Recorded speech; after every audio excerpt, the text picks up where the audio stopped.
Let's try that again when we're not on mute, shall we? Good evening and welcome back to A Celtic State of Mind. I'm Chris McElwain, and tonight, as you can see, I am flying solo in the hot seat. This is due to the fact that Paul John and a number of the Acsom alumni are attending the premiere Boroughs under the design of Ange and the Boss, which is the story of Ferenc Puskas and the relationship that he had with their former manager, Ange Postecoglou. But as a result, that means that you guys are stuck with me tonight to host the pre-halftime and full-time bulletin as Celtic prepare to play Al-Ahli and the last game, the kind of third place shootout of the Como Cup. Obviously, we are in this position because we failed to beat Ajax in the midweek game. But we are hoping for at least a more positive performance and result tonight. So this is an opportunity for me to not so much talk at you, but also, more importantly, to bring up some of your comments. And we'll get some discussion underway. We do have the lineup available, which I'll bring up now, and we can start the discussion off in the comments. So let me run through this for you. So it's a bit of a changed lineup, although we do have a couple of welcome returns coming into the side. So in goal, we have Vimy Sinisalo. We then have the returning Alistair Johnson making his first appearance in pre-season, so looking for a good show from him. Cameron Carter-Vickers captains his side, looking to get more minutes in his legs after his, let's just say, less than solid performance in the second half against Ajax, so very important to get some football into him.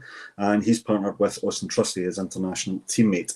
At left back, Kieran Tierney drops to the bench, so he's replaced by Inamura coming in to start the match at left-hand side. Tierney is on the bench, as I said, and it's a changed midfield. We have Paulo Bernardo coming in alongside Luke McCown and Arna Engels. Interesting to see who takes up the Callum McGregor role amongst that three. We would assume that McCown would be the most forward-going of the three players. And then we have a front three of James Forrest and Marco Tilio, the lesser-seen Marco Tilio coming in to play with Johnny Kenny leading the line. On the subs bench, we have Kasper Schmeichel, Ross Duhan, Rice Scales Nygren, who's been getting rightly a lot of plaudits for his pre-season performances, so it'd be good to see him get some game time again tonight. Adam Ida drops to the bench alongside Yang. There is a place on there for Shin Yamada. A registration issue prevented him from playing against Ajax. Hopefully that has been resolved and we may get to see some minutes from him tonight. Alongside him is Osmond and Summers. Maeda and Hatate, two established first-teamers, are on the bench tonight as well, alongside Captain Callum McGregor. And we have Dane Murray, Donovan, Ralston, the returning Stephen Welsh, so looks to have recovered sufficiently from his injury, alongside Kieran Tierney. So, what do you make of that lineup, Acsom fans? We'll start to bring in some of your comments at the moment. Very first up here, we've got the Pork Chop Express, Mon the Hoops. Yeah, I like the enthusiasm, absolutely. I know that there's still been a bit of a reaction after the Ajax game, but we always look forward to seeing our team play, and we are hoping for a better performance tonight. CM comes in, same initials as me, good man. Looking forward to the game as always. Hail, hail. We shout out to the Celtic under-15s heading to the Super Cup, I think that's Northern Ireland and Belfast tomorrow morning. Yep, absolutely. Good luck to the under-15s. We really need to start seeing some real quality coming through from our youth, so best of luck to the youngsters. We've got Square Sausage Mick comes in. Hail, hail, comrades, Mon the Hoops. Absolutely good to see you, Square Sausage Mick. Although, me, like you, I take issue with Paul John saying it's slice. It's not slice. It is. In fact, it wasn't. It was Colin Watt, wasn't it? Colin Watt said it was slice. It's Square Sausage as far as I'm concerned. Ewan Boy comes in. Always good to see you, Ewan Boy. Welcome. Hail, hail, troops. And then Ewan Boy, you come in to say, crazy that this is our last game before the season starts and we don't have a settled team yet, which is worrying. We should be playing our strongest 11 tonight, but Miles off it. I think it's fair to say that looking at that lineup, Ewan, we are not playing what we'd consider our strongest lineup. There's a few players that you'd have to say are very much in the subs bench. What I would say is this is a chance to look at the depth, because there aren't too many youngsters in that first 11 at all. They're all established first team squad members, if not part of necessarily the regular first 11. So I think it's a good opportunity for us to see exactly how strong or how weak the strength and depth is. Again, keeping in context, even though it is the last game before the St Mirren game, it is still a friendly, but it would be good to see some good performances, see some players really try and prove that they deserve a shot at the first 11. But yeah, I agree. It is worrying off the back of the Ajax second half performance, in particular, that we are only one match away from starting our league season. So it would be good to have a statement performance and a statement win tonight. Jungle Lion comes in. School teacher mentality from the board. Will the Green Brigade be allowed a tifo next weekend? Yeah, there is this perception that our board view a lot of our fan associations, fan groups, fan media, for example, with a little bit of disdain. It would be nice for that to change. And I think, yeah, being a little bit less authoritarian on certain things would make a big difference. Now, I do want to get your thoughts on a couple of things that have been doing the rounds on the news and all things Celtic today. So one of our former players, Chris Sutton, has written a column, and he makes some quite interesting points in regards to our manager's comments over certain signings and players. Now, there's two that I want to pick up on. One is he talks about the board's ambition, or the club's ambition. If we want to be ambitious, we have to bring in better quality players. Now, that's quite a pointed statement. Chris Sutton has viewed that as the manager laying down a challenge to the board, so interesting to get your thoughts on that. There's maybe a more pointed point or a more pointed suggestion that he made around Yang, where he was asked about Yang's opportunity to maybe move on from the club, and Roger's response, not verbatim, but was very much around the fact that I can't afford to let Yang go, because at this moment in time, given my options, he is a first team player. Now, many of our support have differing opinions on Yang. Some are prepared to give him a chance. Many don't feel like he's necessarily ready to make the step up. There's a group of thought, a school of thought, that says he's not necessarily ready to make the step up yet, but wouldn't necessarily write him off as a long-term player. So let me know in your comments where you stand on that, and how do you feel about Chris Sutton's interpretation of the manager's comments, and indeed the manager's comments themselves. Danny Boy comes in to say, not a chance Brendan will walk. He knew exactly how this board works. No surprises. Players will come in next week. Calm down. I do like the optimism there. There has been some speculation about, will this be Brendan Rodgers' last year? Will he make out the season? Many people seem to think that he will finish the season. Some people think that he may get to a point of frustration if he doesn't get the players or the backing that he feels he deserves, and may walk.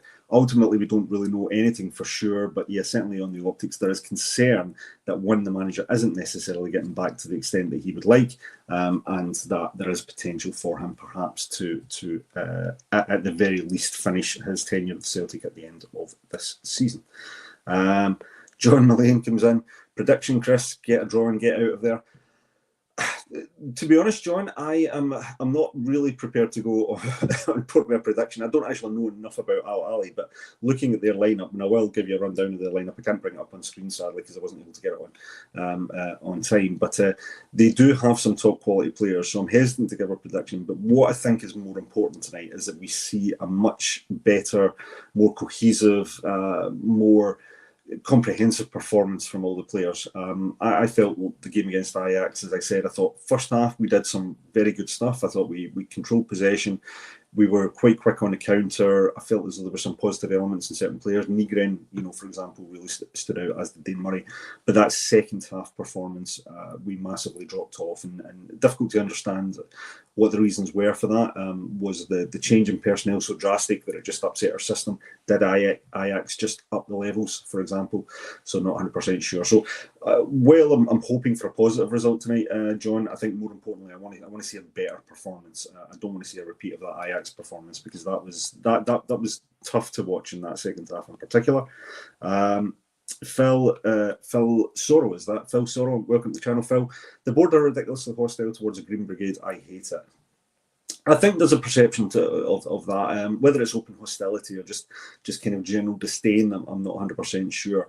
I think that my personal opinion is it's always been enough, kind of put myself out here on this channel.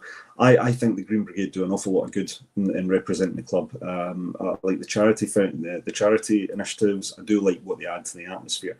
With that said, and I think members of the Green Brigade would perhaps agree with this, I don't think we should ever view any supporter group as being more important than any other supporter group. I think everyone deserves credit for their commitment to Celtic, their commitment to going week on week. I'm desperate to get my season ticket back and get back back to the stadium for regular games. But I think I would agree that I think there needs to be open dialogue between the Green Brigade and indeed other supporters clubs and the board. And there seems to be a reluctance on both sides to an extent. What I always say on this point is that the club as an organisation, as a structured organisation, as the professional body in this matter, I think should be the one reaching out to try and mend those fences, as it were, and try and actually work with the Green Brigade to have some sort of open dialogue and something which allows them to, I guess, perform the initiatives that they want to perform. If it's certain tifos, let's make sure that we give them the opportunity to do that. Let's not damage the club, or whether it be financial sanctions or anything like that. But at the same time, let's find a way to work together and collaborate on that front. Would be my view. But yeah, I agree. I don't like the fact that we've got what seems to be board or club and fan groups at loggerheads. It's not so good. Yeah, Jimmy Tick 74, welcome to the channel, Jimmy. Brendan dropping a grenade to the board with that team. It's quite a few drastic changes in that team. I think looking at completely changed midfield. As I say, the one thing to keep in mind is we've obviously got Alistair Johnson coming back. He'll need minutes. Carter Vickers definitely needs more minutes.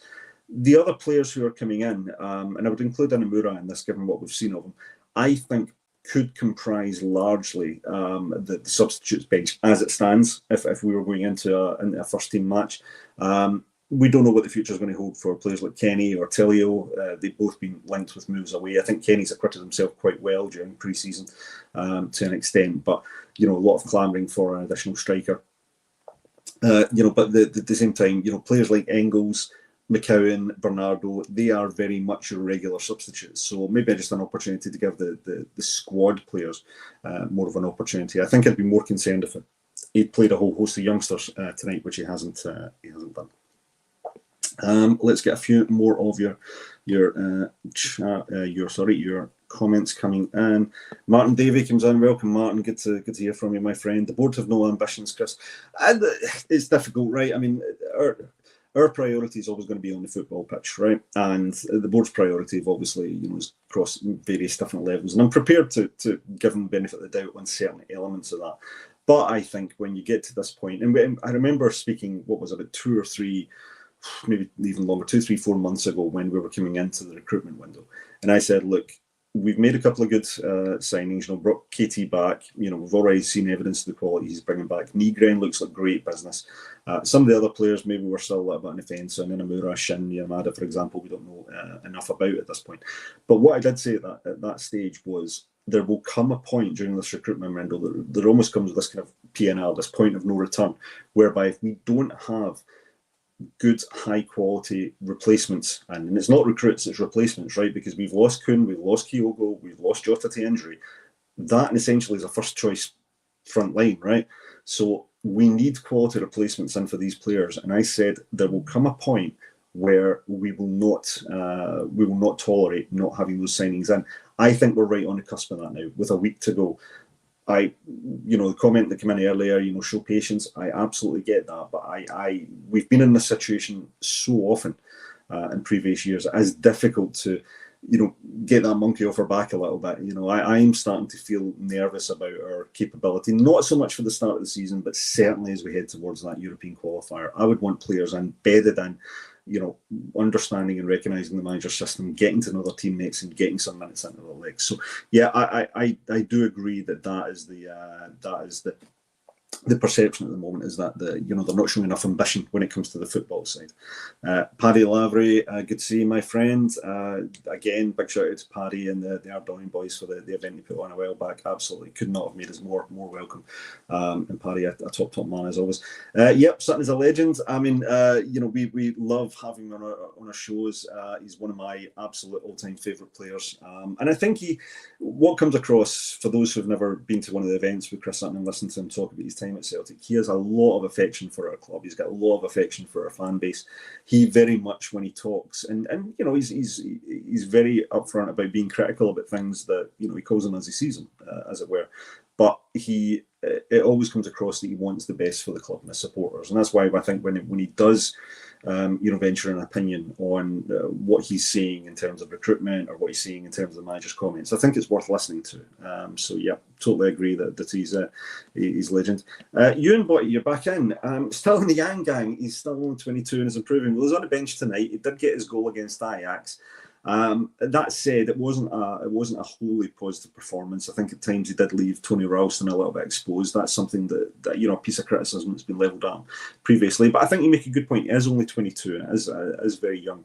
The problem is that you don't get a lot of patience at our club. Every game is a must-win, and you've got to be on it. So, yeah, like I say, there are different schools of thought on Young. Some are completely against the player having a future at Celtic. Some see him having a future, but not necessarily getting into the first team this season. And there are some, who are willing to give him a shot. Going back to Chris Sutton's point, and to the manager's comments, at this stage, though, looking at our deficits on the wing, Yang is our first choice, right winger at this stage between him and James Forrest. And if we're, we don't want to have to put the pressure on James Forrest to be the first choice, then at the moment, as Yang. So yeah, we have to get behind him for the moment. But I think all of us would look for reinforcements in those positions. Jungle Lion, you're back in. Why are the board and the manager not in the same hymn sheet? Well, I've been asking that question for quite a long time. And the fact is, we don't know if they are on the same hymn sheet. What we are seeing are comments which drew parallels to Brendan's first time in charge when, certainly there were a few what were perceived as trigger points for Brendan leaving, the John McGinn saga, for example, Marian Shved, who is this guy, kind of these type of comments. So some people are drawing parallels between those kind of statements and what the manager's saying in these interviews. Now, I don't think Brendan's been quite as blatant this time, but you could certainly interpret his questions and his comments and interviews as being directed more at the board rather than just general observations. So, yeah, I would like to see both parties align. I guess the proof will be in the pudding. If we do get decent recruits in towards the end of the window, then that's. That'll be a positive.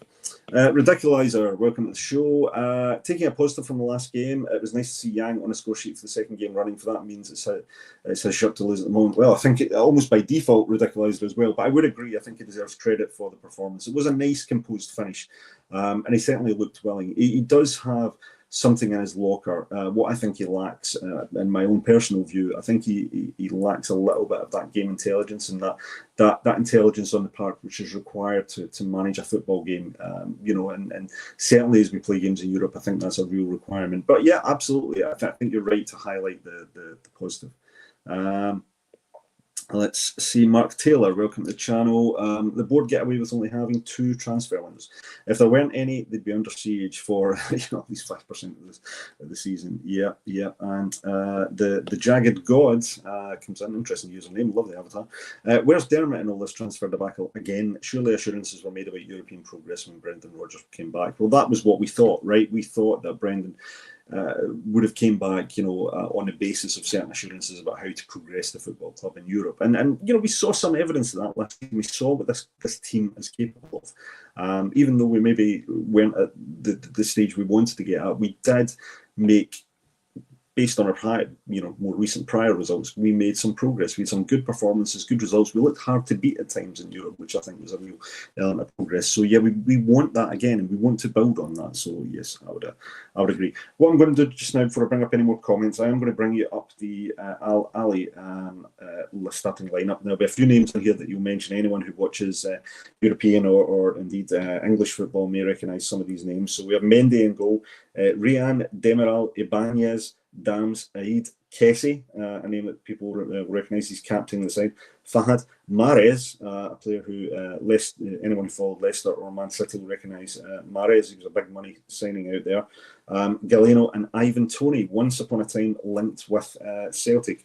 On their bench, they have Al Sanbi, Abdul Bakor Al Huraye, Sumayen Al Baraken, Yassen Marashi, Balovoid, Zayed Jr., Ramiz, Calabari, Ayman, and Alan San Maxim, formerly of Newcastle. He's a very pacey player, so he's on the bench. So it is a relatively strong lineup for Al-Ahli. This will certainly not be a walk in the park for Celtic tonight. So we will have to be on our game. And Ivan Toney, very surprised when he moved out to Saudi, because he seemed to be a player, albeit with the gambling ban, but seemed to be a player that had a good future, possible England international. Definitely a player who knows where the goal is. And indeed, somebody was linked with us. We went to Alban Ayeti, a bit of a sore point for some of us.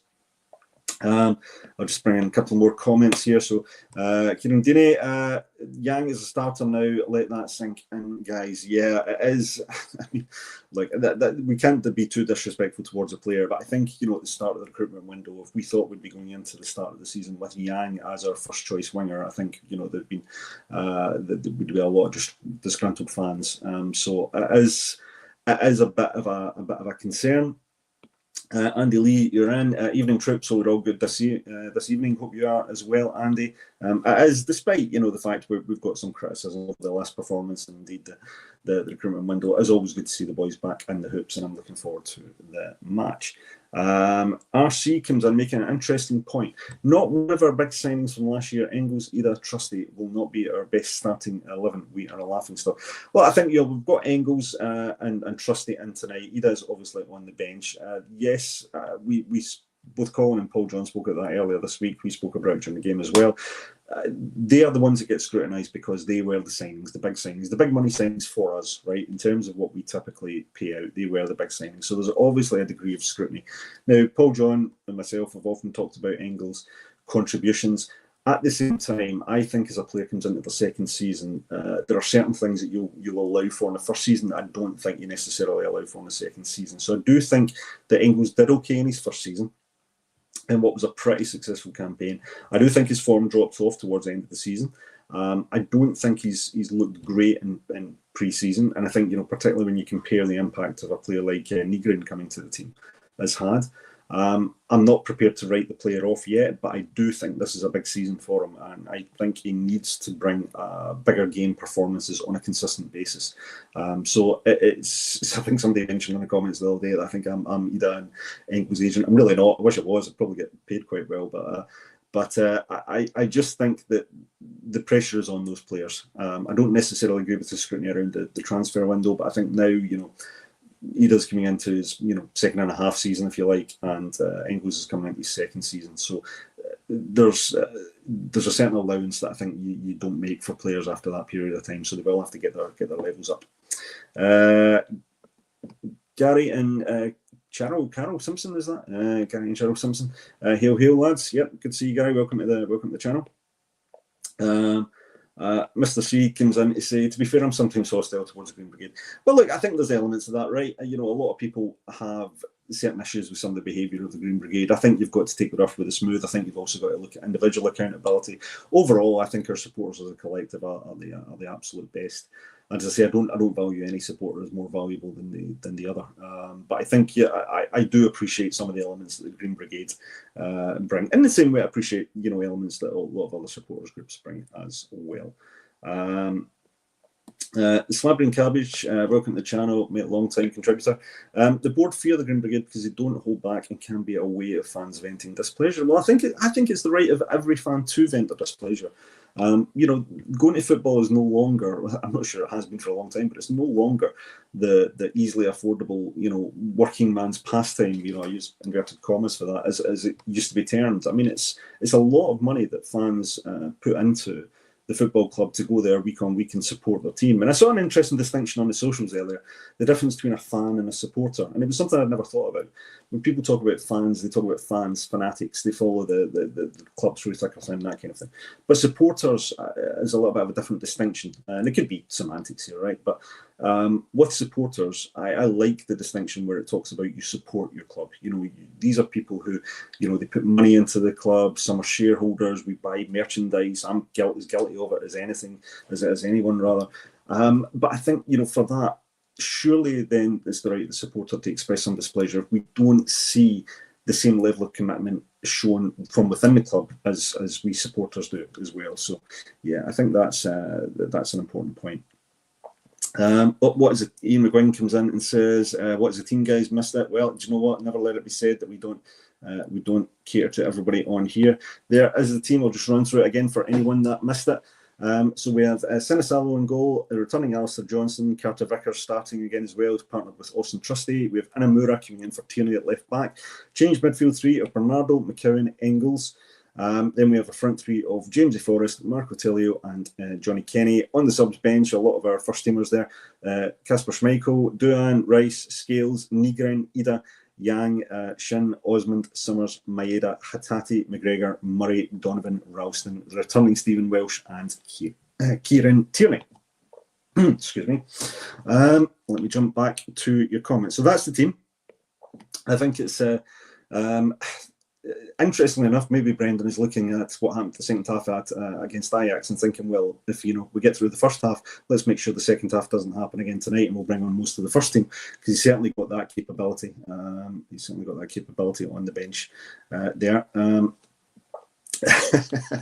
Slabbering Cabbage, I'm just bringing this up because I laughed at it, but nice to see Double Denim keeping the mop on top tidy like a well-trimmed verge. It actually feels a bit like a hedge at the moment.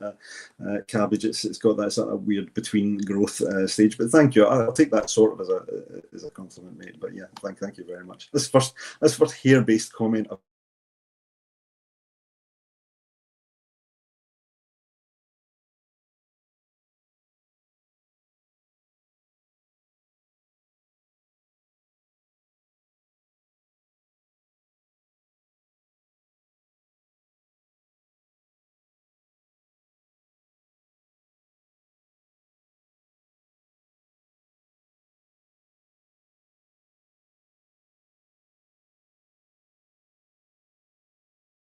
And I'm back, as would be typical. I did not, Andy, ban myself. Let me tell you exactly what happened there.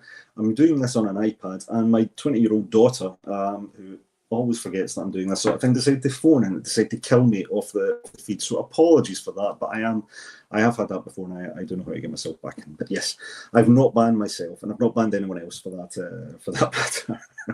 matter. Yeah, you're absolutely right. XDG83, the hair talk did it. Yes. That's in Slabbering Cabbage. Done himself into thought I was slagging his hair. I'm very sensitive about it. What can I say? It was bound to happen tonight, right? If you're on by yourself, there's always something going to go wrong. Right, we're getting close to the start of the match. So somebody asked me for a prediction earlier. I'm not prepared to go out there yet, unless some of you guys do. So how about you guys tell me some of your predictions for the match? How do you see it going, and what's your expectations for the match tonight? Let's see some of your other comments while we're waiting for that. Lots of them about me blocking myself. I did not block myself, but yeah.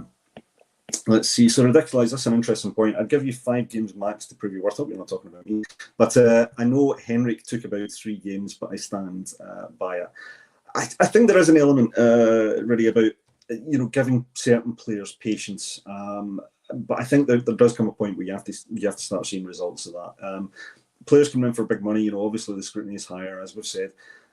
I think as we go into the start of the season, depending who plays in some of the key positions, if Aramida, for example, is our main striker, within, as you say, maybe 3-4 games, I'm expecting him to be scoring a good few goals, and I want to see him do it consistently. I spoke during the Ajax game that I found Ida was playing an interesting role. He was coming very, very deep, and at some points he was actually able to lay the ball off to the wings, but doing it from such a deep position that if our wingers are advancing, unless they're going in to score, there's nobody in the box. Now, is that a failure of Aramida, or is that a failure of the system?